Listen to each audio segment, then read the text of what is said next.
Hi everyone, thank you for joining us for the RRP's Virtual Makeover Week and the Thoroughbred Aftercare Summit. Tonight we're talking about equine behavior, and I want to thank the sponsors, the Maryland Jockey Club, and then also the Horse and thehorse.com, which is where I'm from. I'm Michelle Anderson. I'm digital managing editor of The Horse, Your Guide to Equine Healthcare. We publish e-newsletters, a website, print magazine, podcasts. We do live events. We also publish the Off Track Thoroughbred magazine with Retired Racehorse Projects. I am also someone who's owned Off Track Thoroughbreds, so I'm excited to be talking about this topic, about equine and thoroughbred behavior. Specifically, the question is, why does my horse do that? But we're going to go ahead and introduce our panelists, but I do have one more housekeeping piece. We are doing a door prize at the end, so go ahead and stick with us to the end. We'll be announcing the winners of subscriptions to Off Track Thoroughbred magazine. All right, with that, I would like to introduce Cami Holesky and Dr. Robin Foster. Dr. Holesky is from University of Kentucky, and Dr. Robin Foster is from University of Puget Sound. So Cami, let's start with you because we have a really good depth of thoroughbred and racehorse knowledge and behavior knowledge with both of you. Cami, can you tell us about your interest in off-track thoroughbreds and your own personal experience with them? Sure. So I've been here in Kentucky now for 4 years. Previously, I taught at Michigan State University for 25 years. And we had mainly Arabian horses at Michigan State. That was also the kind of horse that I mainly grew up with. We had a family farm, but I would also say we trained kind of every breed that was brought to us. So I did have some thoroughbred experience before I moved to Kentucky. Also, as a younger person, another chapter of life, I did an internship at a rehab farm out in California and worked with a lot of thoroughbreds that had been 30, 60, 90 days on stall rest, recovering from injuries.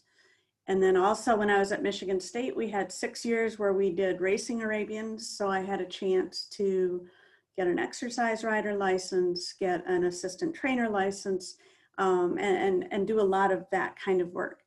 And then once I was here, I was really itching to get an off-the-track thoroughbred. My daughter's here, she's 28.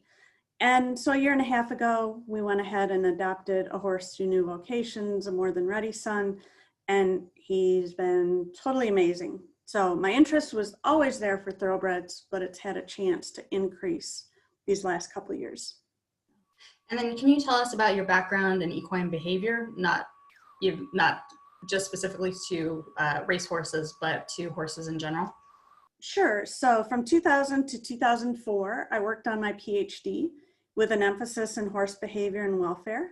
And then I was starting in about 2005, I got super involved with the International Society for Equitation Science. Dr. Foster is also part of that group. And I ended up being an officer for quite a while, being president for several years. I am now a trustee and an honorary fellow. And my interest in terms of publishing and doing research has been kind of anything horse behavior, horse welfare, horse-human interaction. Okay, and then Dr. Foster, I sent you an email asking if you would join this panel and you instantly said yes, and we're really excited. Can you tell us a little bit about your excitement around the topic of behavior and off-track thoroughbreds? Yeah, let me start with my excitement with off-the-track thoroughbreds. Like Cami, I have family members who have a farm, and so I grew up on the farm. And at that time, it wasn't thoroughbreds; it was quarter horses, which transitioned to racing quarter horses, which quickly transitioned to racing thoroughbreds. So my cousin, in fact, was a jockey and a breeder, an owner, breeder, trainer, and thoroughbred jockey.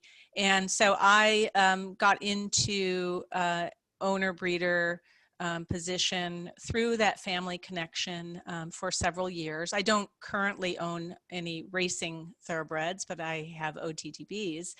And then I also was an intern at our local racetrack, Emerald Downs, and worked with a trainer there for a season. Since then, I have worked with many clients in private behavior consultations who have adopted OTTBs because you get a bit of a reputation if you have worked with thoroughbreds, and so they come to you. And that's been really exciting as well. Professionally, I also have, I guess it's not professionally, I'm also part of our local saddle club where I manage a couple of shows and of course involved in the Thoroughbred Incentive Program, getting points for thoroughbreds who enter the shows. So that's my thoroughbred connection. And what else did you ask me? I don't really want to stop talking about that. So you're also an animal behaviorist. Beyond Oh yeah, that's what I do professionally. Yes, I have my doctorate in animal behavior from the University of Washington. At that time, working with dogs and horses, I'm old enough that that really wasn't something you could do outside of an animal science program. You didn't work with domesticated animals. So went through my program, and then I switched very quickly as soon as the doors opened up to working with equine behavior, doing primarily research on horse behavior and cognition, equine social behavior and human horse interactions. I was very interested in that, and I still do research. And I also teach courses about horses in currently at the University of Guelph, but also at the University of Washington. Okay.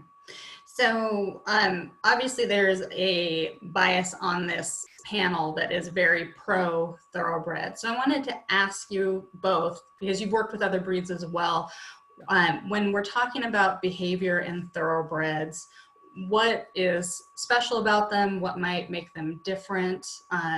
And can you tell us a little bit about, as a group in general, if we can generalize, how they are as students? Cammie, do you want to start? Sure. So again, I mentioned that my largest amount of experience is with Arabians. Probably toss up second whether it would be thoroughbreds or quarter horses. I find the thoroughbred to be in many ways like a tall Arabian. They are emotionally sensitive. They have a quick response to being scared of things that might be perceived as a predator kind of situation. But in many ways, you can use that sensitivity in so many positive ways. Like, you shouldn't have to thump on a thoroughbred to get it to do things. It can be a light ride in many cases. And of course, we're generalizing here, but I just think there are so many positives to working with thoroughbreds. I totally adore the one that we actually own, but I've had a lot of experiences, especially since I moved to Kentucky, and over, I just am amazed at how generous these horses are to work with. So, and I want to ask Robin, because she works with dogs too, and I like the analogies between dog breeds and horse breeds. The quarter horse is maybe the Labrador or the Retriever. So what is the thoroughbred in that analogy? Oh, that's a great question. And I'm going to now that I've revealed my horse bias, I'm going to have to reveal my dog bias because I own setters. And I think of them as the same because, or as parallel, because they're generally very sensitive. You don't thump on a setter. You can, certainly do some psychological damage by doing that. They're not like, no, you don't thump on labs either. I'm not even going to go there. But you could accidentally thump on a lab and get away with it much more easily. At any rate, okay, I take that back for you lab lovers. I'm not recommending it at all. At any rate, so I think of the setters, and they move out gracefully. They're very sensitive. They're quite distracted by the environment, and I find that thoroughbreds, many of the thoroughbreds I work with, are so attentive to many details in the environment that and setters are the same way. And that attention to detail in the environment means that they learn things quickly, good and bad. They're making associations very quickly. So as an equine behaviorist and as a scholar of learning theory, which is what my primary background is, that's a real interest to me, is to watch how quickly learning can happen in those animals that are sensitive that way. Okay. So you mentioned learning theory, and so that's the place that we're going to start. For anyone who's watching us live, please go ahead and send in your questions for these experts about thoroughbreds and behavior and learning. But let's start with learning theory as our basis. And Robin, I'm going to turn this one to you. Can you explain to us what learning theory is and how it applies not just to horses, but to humans and other animals as well? Yeah, sure. Learning theory has a very long history in primarily psychology, and started at the turn of the last century, where it became kind of a formal discipline through the work of a number of well-known psychologists. Everyone should know B.F. Skinner. I think that's a common name, wouldn't you think? And he was, you know, in the middle of the century, so there was a lot of foundation already. And those are basically, learning theory describes the principles by which animals figure out how to navigate their environment by learning associations between between different things in the environment, and also how their behavior has consequences on the environment. So when they behave in a certain way, it has an effect on the environment for better or for worse. And those principles are general and broad, and they apply to almost every single living organism, certainly that's been studied, from very simple aplysia, which are, well, I'm not sure what they are, but they're kind of sluggish, like from slugs to humans. And so the question is, when we talk about learning, how do we take learning theory, these fundamental principles about how animals make sense of the world and learn to interact with their physical world and their social world? How do we apply that to horses, which are unique, right? They are unique individuals. Their brains are wired a particular way through their ethology. That's their evolutionary history and social history before they were domesticated and while they're domesticated. And how do we apply it more specifically to individual species or even individuals?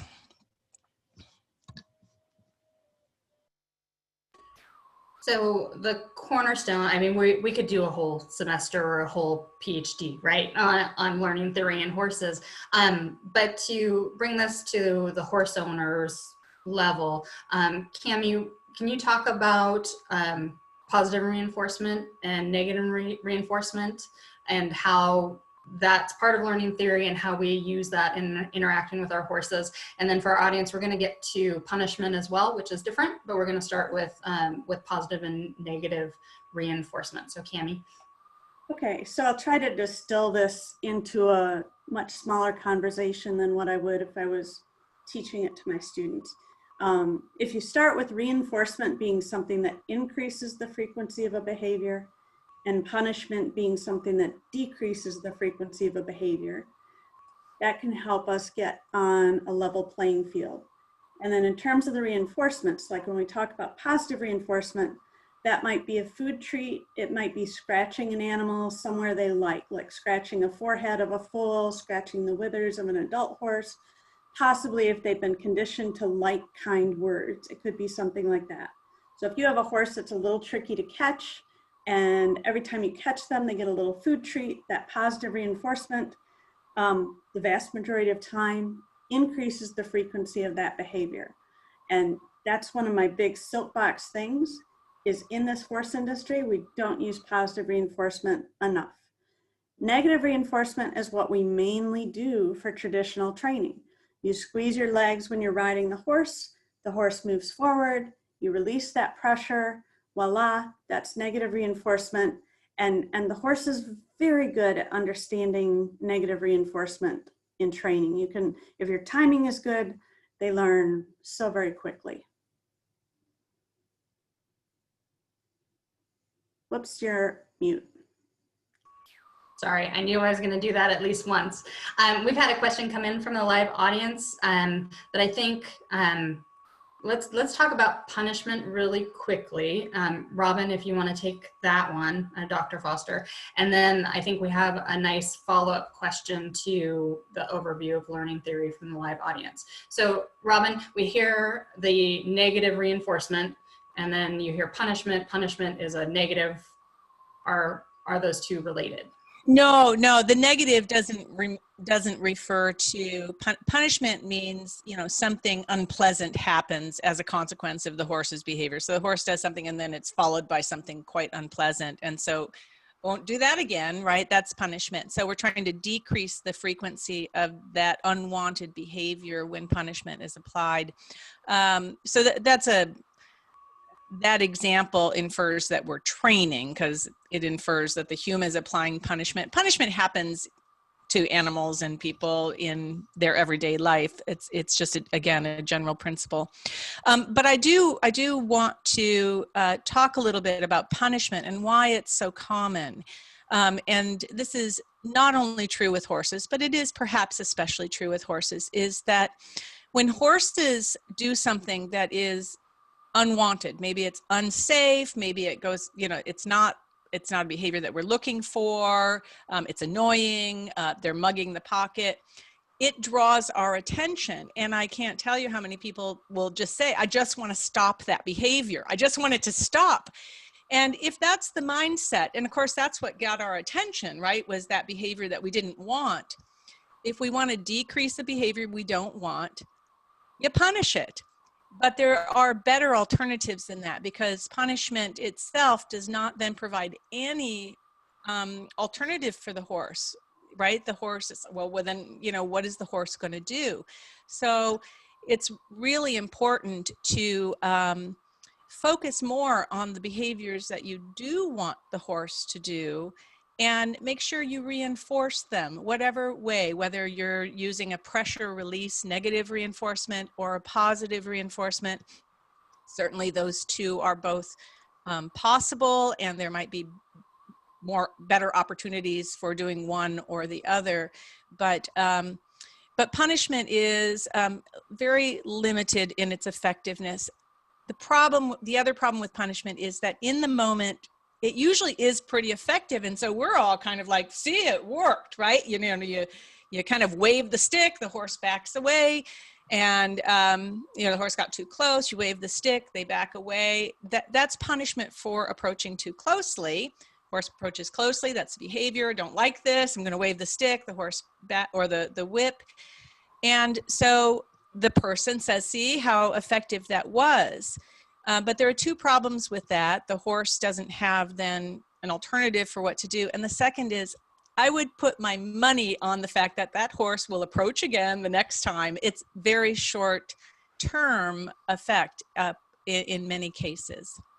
I know, and we, over the years, I've done a lot of different things with both of you, Ask Horse Lives and webcasts and, you know, articles. And I know this, like, I have a new horse who's a pawr, you know, she paws and I just want it to stop. And it's so hard to like pull yourself back. Okay, we're gonna do this in a different way. But before, so I said we were gonna get to these questions that are coming in, but really quickly, I wanna touch on the treats as positive reinforcement piece. I remember with my first off-track thoroughbred, I was 11 years old and I went to see him for the first time and I had a carrot, and I remember the person showing the horse goes, oh yeah, he's not gonna know what that is. And I went to give him the carrot and sure enough, he didn't. Having a little girl, he learned really quickly what a carrot was after that. So when I got my off-track thoroughbred as an adult, I thought, oh, that just had to have been that situation. I went to give her a treat as a positive reinforcement, for a behavior that I wanted. And she was kind of like, what is that? And it took her a little bit. So treats aren't something that we're always using, and we are worried about mugging. So where is the place for treats in reinforcing behaviors? It looks like Robin might be eager to answer. Well, I'm always eager to answer that question, but Cammie, if you'd like to jump in, please. I'm afraid I might go too long on that one. I'll try to answer. We could talk the entire time on positive reinforcement and using food treats. You know, even if they have never been exposed to food treats, they will figure that out very quickly because there's so much positive attached. And there's a couple ways you can use that. One is kind of building up your bank account. That's something Lisa Ashton talks about, in that you're just trying to create more positive experiences with this horse. So sometimes you just give it a treat because you're hanging out with it and you want it to be a favorable time. And then other times you're truly using it as a reinforcement. Let's say you've got a horse that's a little bit not totally fond of being brushed, and then you use a really soft brush and they're good, so they get a treat. And then you keep brushing and they're still good and they get a treat. This industry drives me a little bit crazy because there are still so many tradition-bound people that will make you feel ridiculous for using food treats. And used appropriately, it is such a wonderful way to enhance horse welfare. I wish we would all do it. So I'm going to go ahead and read this question from Peggy in the live audience that's come in. She said, my most recent off-track thoroughbred raced as a stallion until he was 6. When he came to me from new vocations, he seemed almost bomb-proof, but in reality, he was shut down and didn't start to be responsive or reactive to his environment for about 6 months. What's the story behind this? Cammie, what could this horse be presenting to his new owner? So there's something we call learned helplessness. Now, we have very limited proof of how that operates in the horse world. We know much more about how it works in cats and dogs in laboratory settings, based on some studies from the 60s. But there are times certainly where if a horse has had so much limited enrichment opportunity, or maybe they've gotten punished for all sorts of behaviors. I see this at a decent number of horse shows I go to. I'm watching the warm-up pen, and you've got horses working like they're robots. And yet sometimes you take that horse that makes no reaction, and you now put them in a more natural environment. And yeah, 5-6 months later, they're almost hyper-reactive. They're trying to kind of make up for lost time. But unfortunately, there's too many people that like the horse robot because it's really easy to deal with, but it's entirely not a welfare-friendly thing for the horse to be. So what recommendations would you have for Peggy, whose horse seems to be coming out of his shell? What can she do to encourage him to be himself and be an active learner? Well, I'm wondering if I can turn that over to Robin, who's had a couple minutes here to kind of let some ideas percolate. Well, I just want to touch on something a little bit different, just kind of an alternative to learned helplessness, because there are a lot of different possibilities.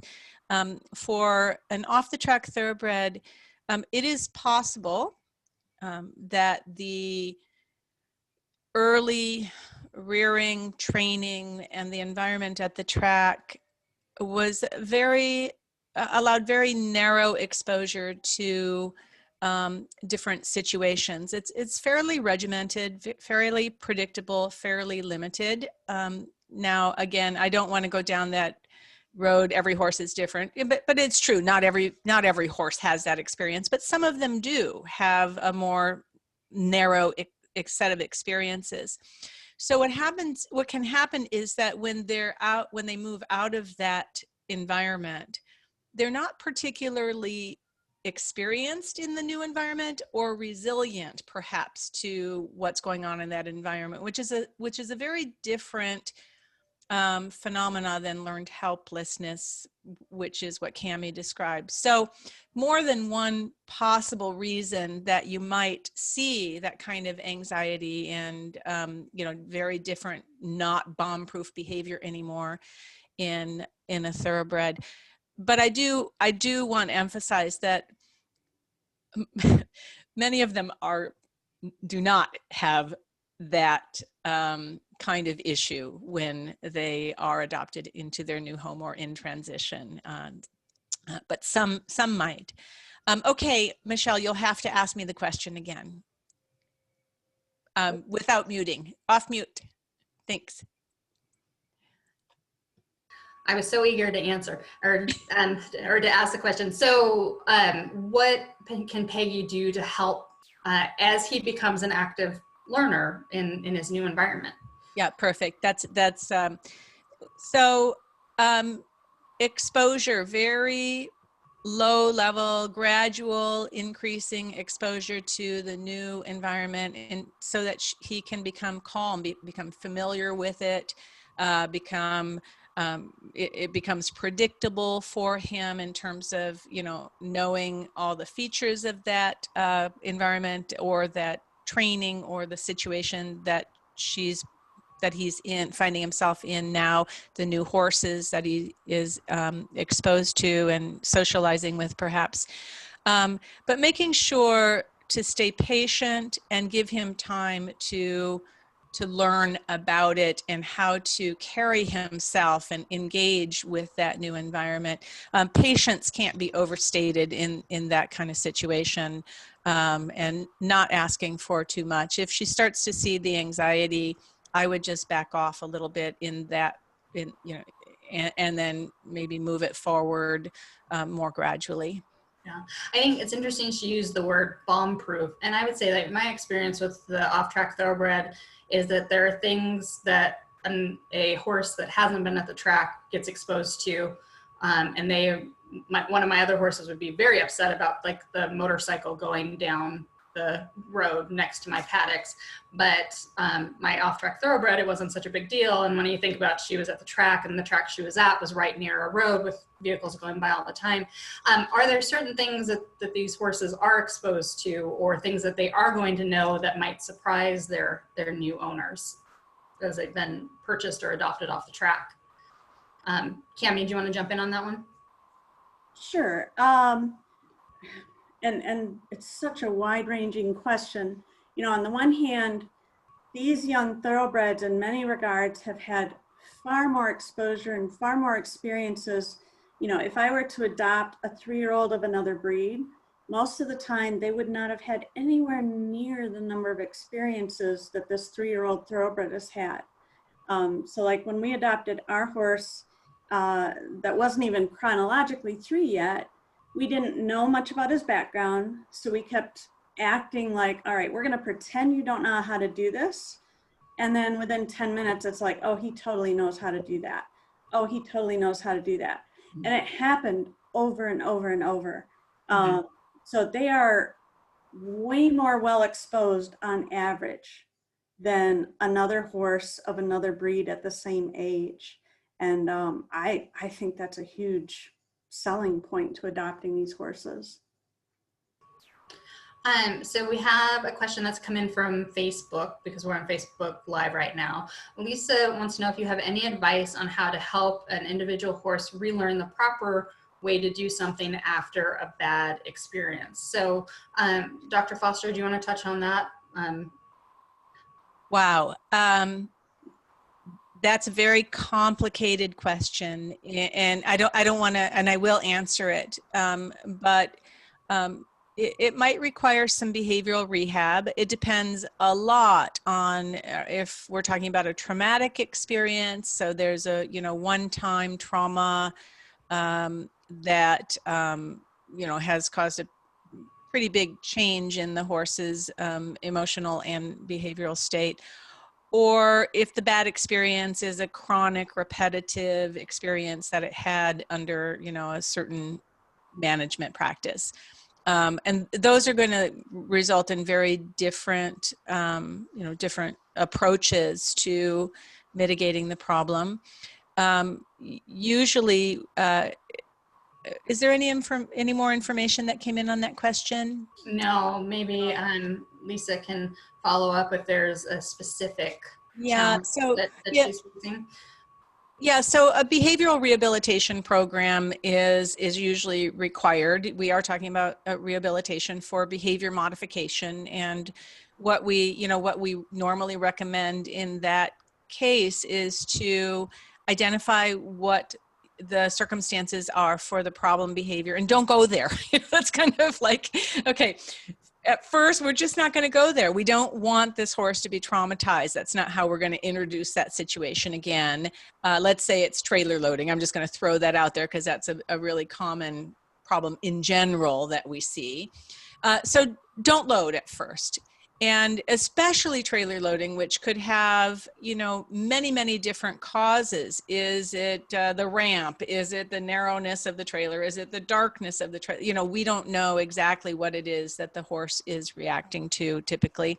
So we break it down into stages, and we make sure the horse, we check out the different pieces. Can this horse go from light to dark? Can you even do that? And some horses, it's that light to dark transition that is causing, the biggest reaction. And then once you kind of do your behavior sleuthing, if you will, to try to figure out what the what the exact cause is, then you start to introduce that very gradually in very small ways. So if it's light to dark, can you approach this dark place? Oh, nice job. And then you move away from it. So gradually introducing the situation or the thing that the horse is reacting to. And that's how behavior rehab works in, very broadly. The specifics, of course, depend on the individual horse and the issue. So we have a question from the live audience from Karen, and she wants to go back to positive reinforcement. She has written R+, so she knows what she's talking about. So she said she started using positive reinforcement with her thoroughbred gelding 3 years ago out of a necessity to address a dangerous behavior, which is now almost eliminated.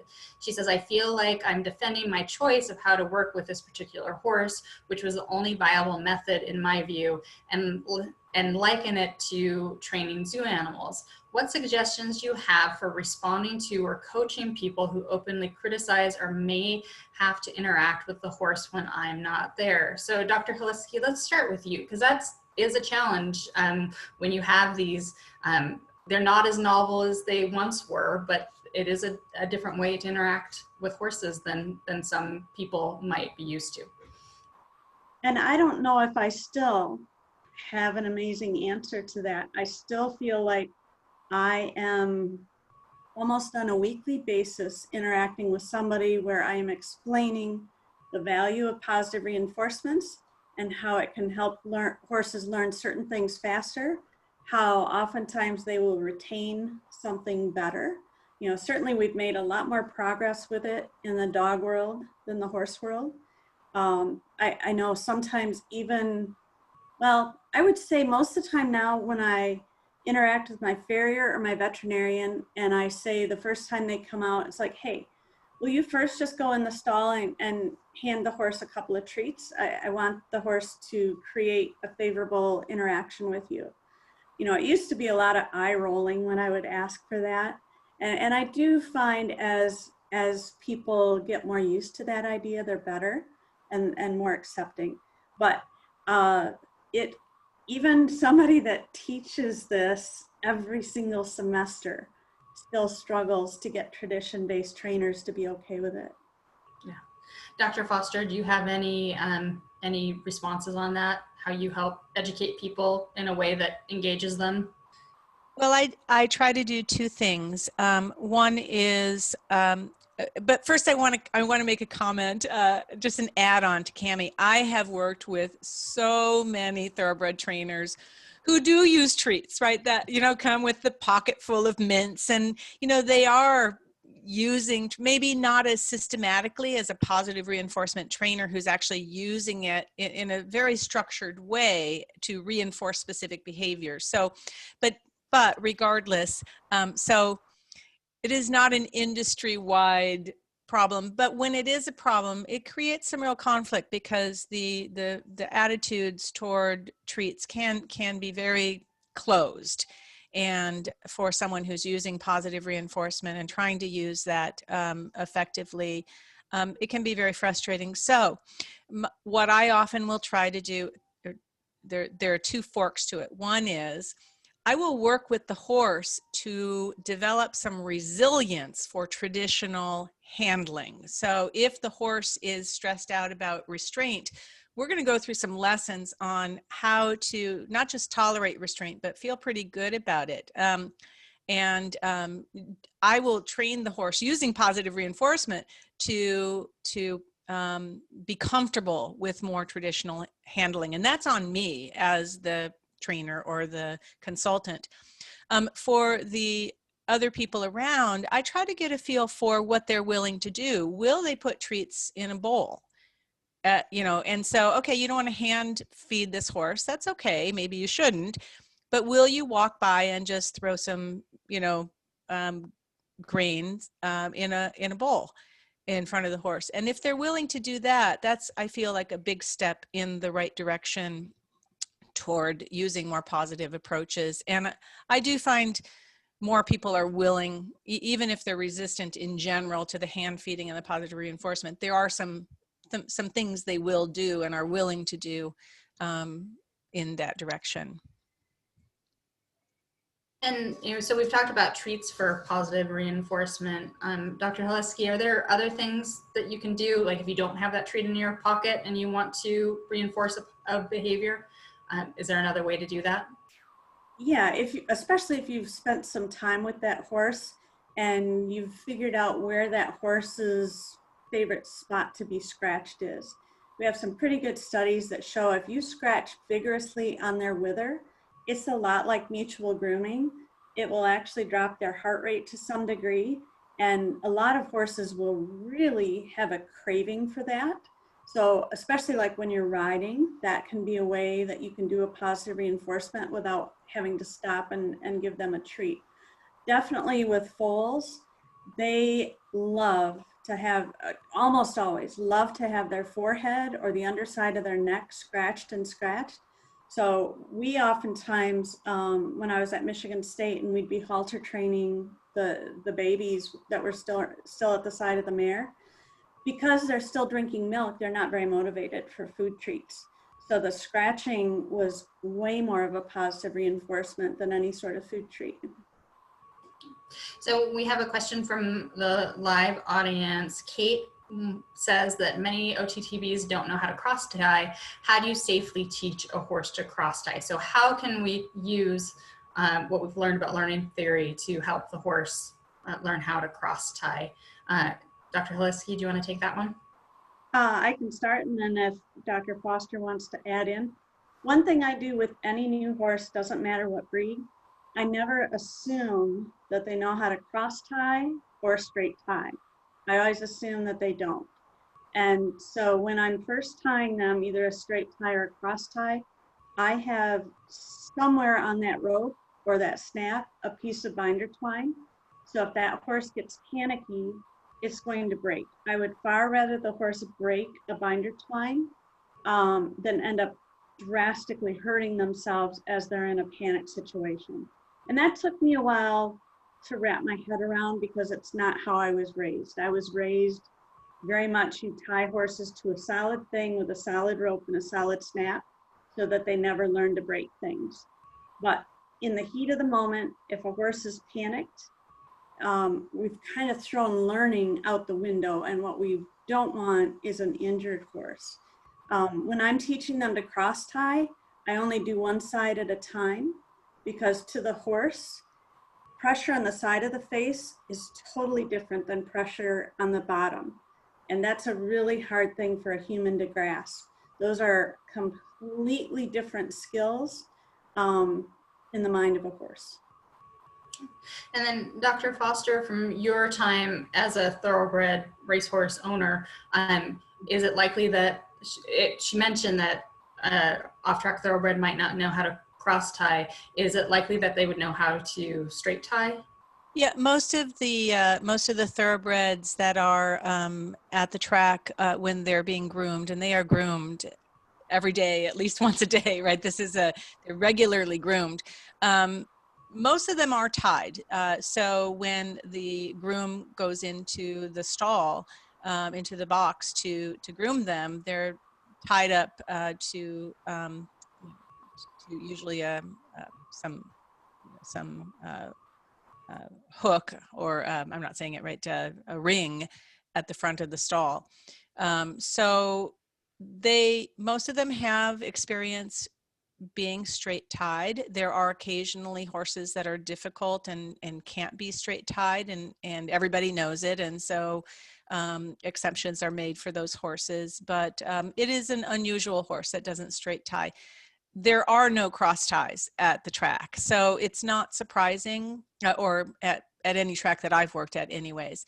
I'm not saying that the thoroughbreds aren't cross-tied ever, but that's not a typical way of tying a horse at the track.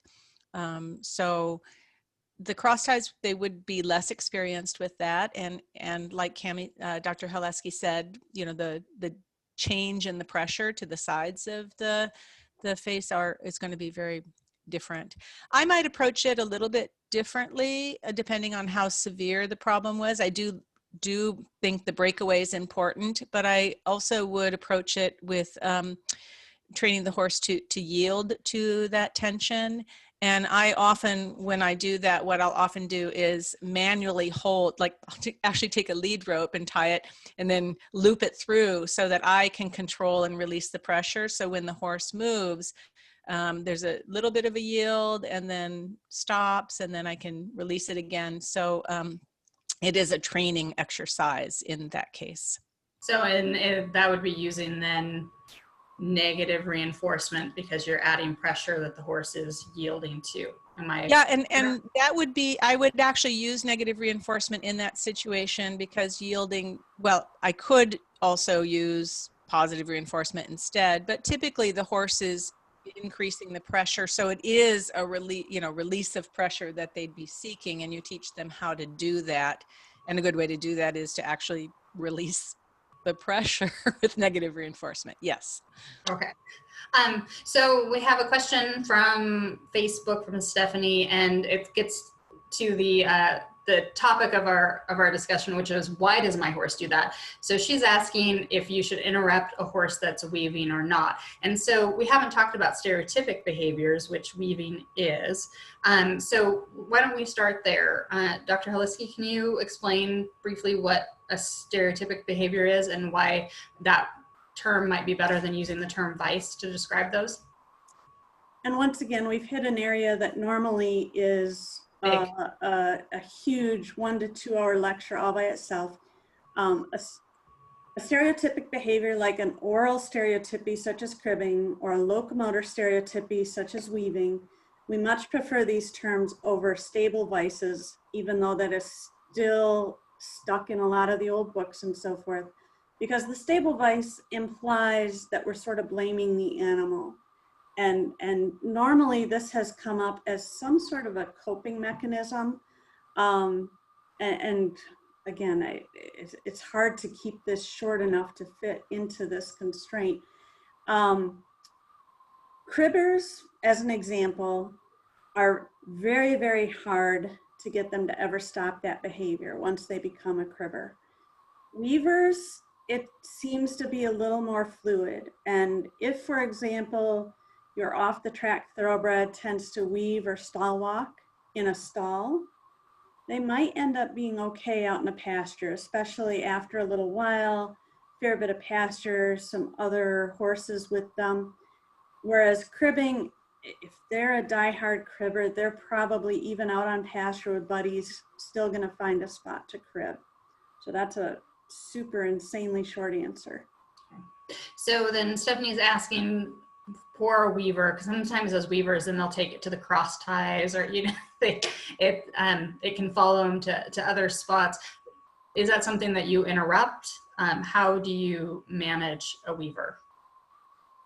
Robin, do you want to take that? Well, I want to jump in with something, just a kind of an add-on to yours that does address this question, but like to bring up a point, or I guess emphasize a point, and that is that these repetitive behaviors that really bother us, they really bother people.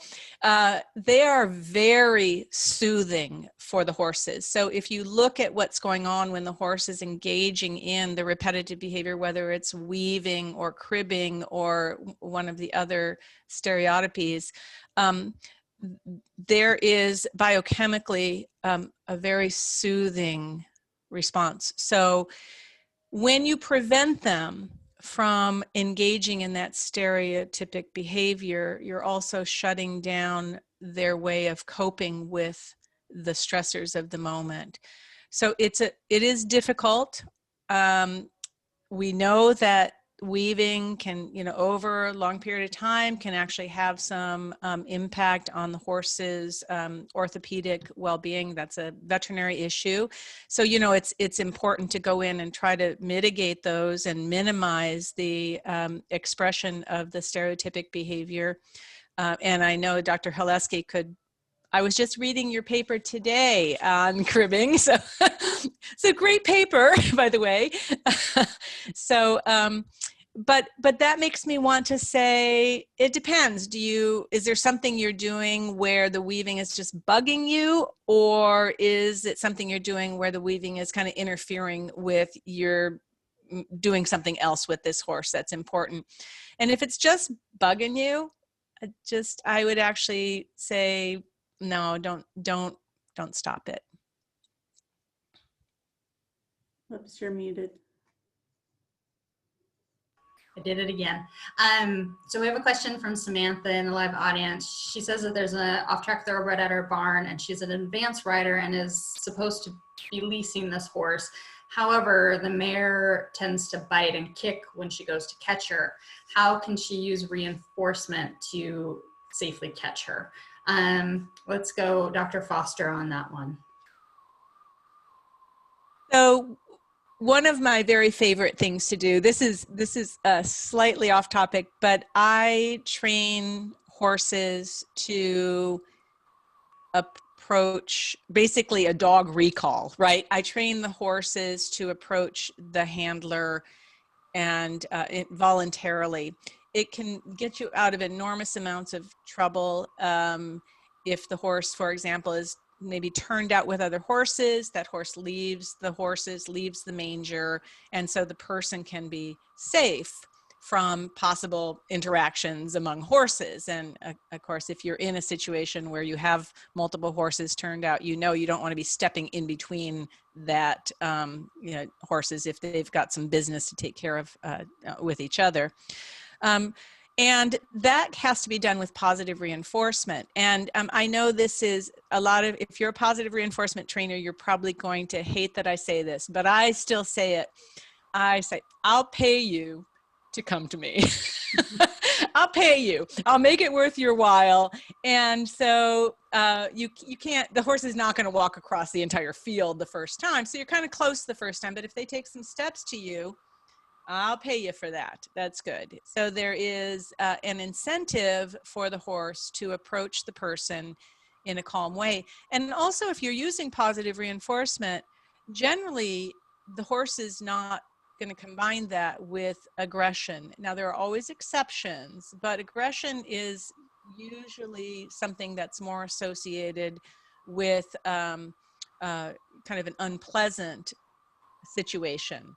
And you might see it sometimes with positive reinforcement, but that's kind of getting into the weeds. So I would train the horse to approach the person, whether it's in the stall or whether it's in the field. And it is not that difficult to do. Yeah. And do you have any advice for dealing with that horse that is wanting to bite? Dr. Foster? Yeah, biting is a very effective behavior for horses because it almost always stops whatever's happening, and the person backs off, right? So that horse has probably learned to bite because it's worked.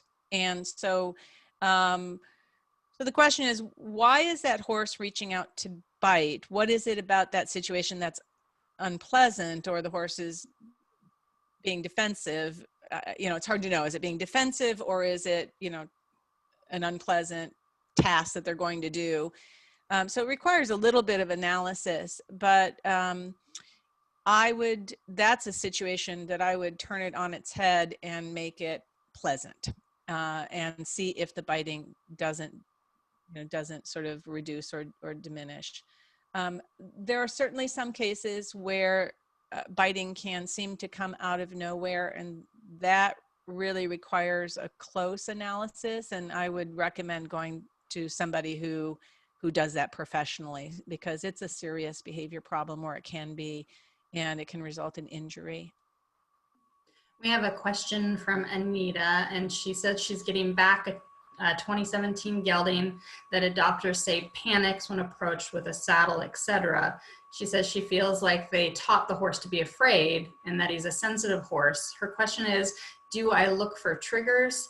I will try not to cross over into flight mode with the horse. What else can I look for to see why this horse is doing this? Dr. Holesky, do you want to jump in first there?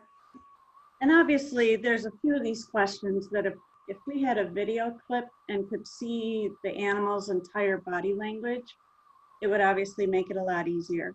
But trying to make some assumptions, you can take that saddle and you approach to the point where you start seeing the ears get super forward, the eyes get fairly big, and then you pause. And maybe if you're within arm's reach, you can hold out a treat, or you can have a helper, and as you stand there holding the saddle at their threshold of tolerance, that person gives them a little treat. And then as you see the body language and the facial expressions start to relax, maybe you go another step forward. Somebody has created a fear memory in this horse, it sounds like, and we don't know exactly what happened, but whatever caused the fear is probably going to take 20 times as long to undo. So you're basically counter conditioning the entire thing. And one thing that's unfortunate is it will take only one mismove to screw it all up again. And that, these very sensitive horses, whether it's Arabians or Thoroughbreds or some of the other breeds, man, it's one of the reasons you try so hard not to train under fearful situations, because it's so hard to undo.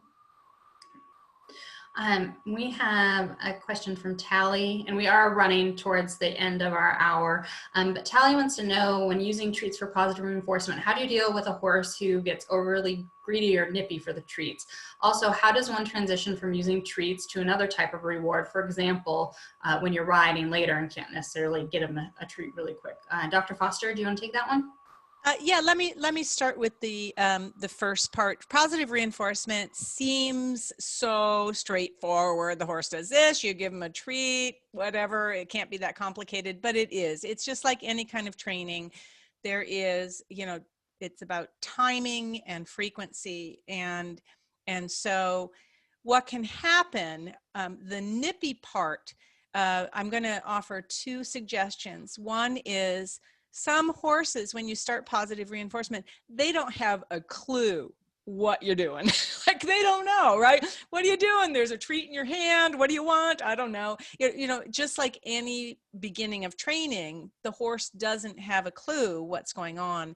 And if a horse is seriously interfering with the beginning of positive reinforcement, I will often train behind what's called protected contact. I want the horse to learn what's going on without mugging me and, kind of interfering with the whole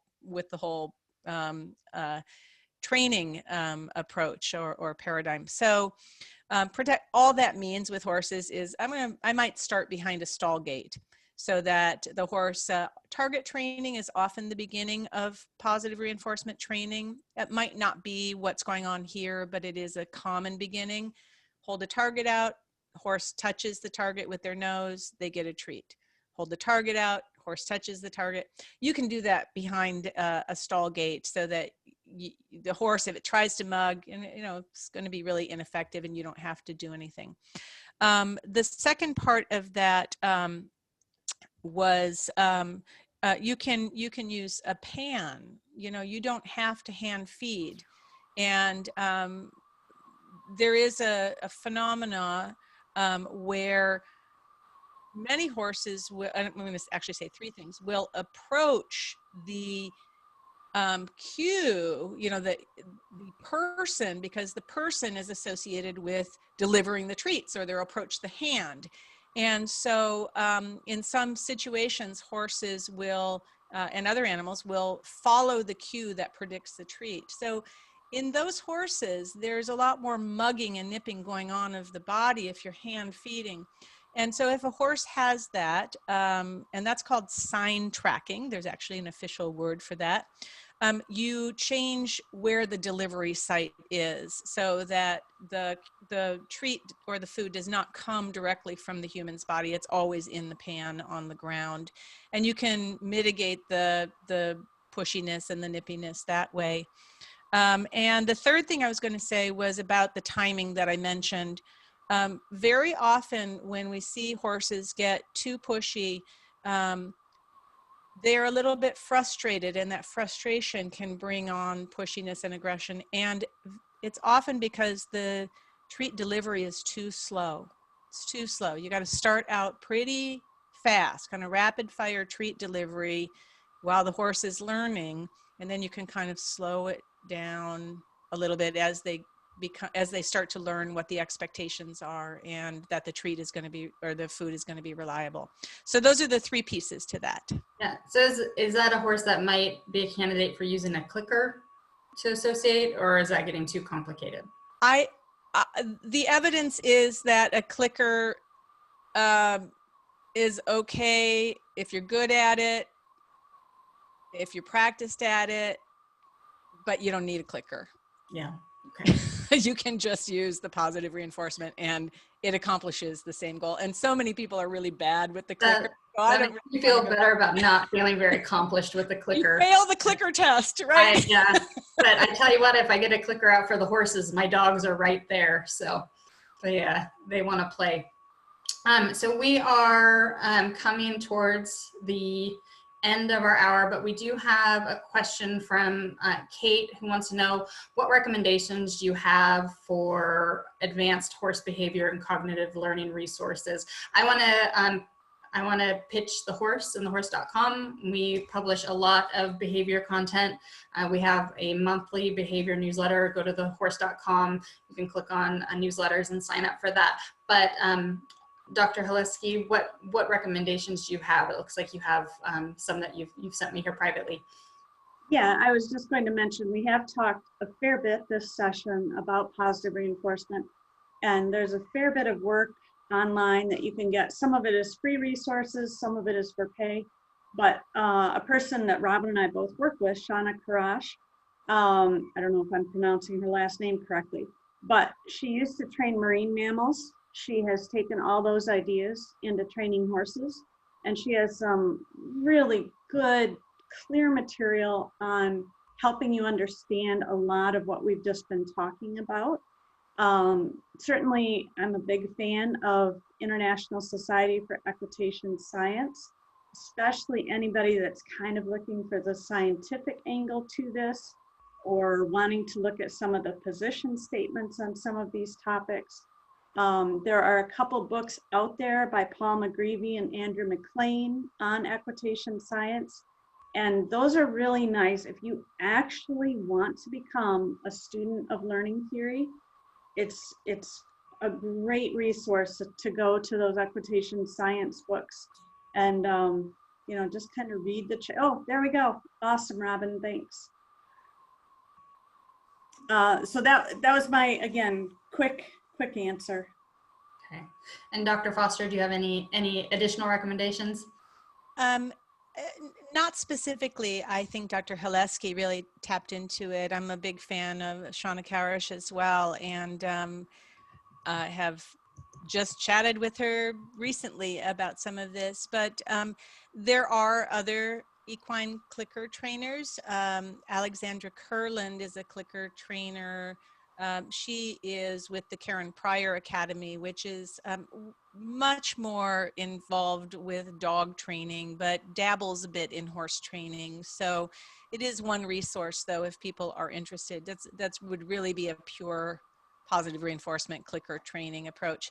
But I did want to add that there are several new books coming out that are written by scholars, but not for an academic audience. They're for a more general audience, and they are on the horse brain, horse cognition, and I'm very excited. I can't recommend one right now. I just purchased a few, and I haven't read them yet.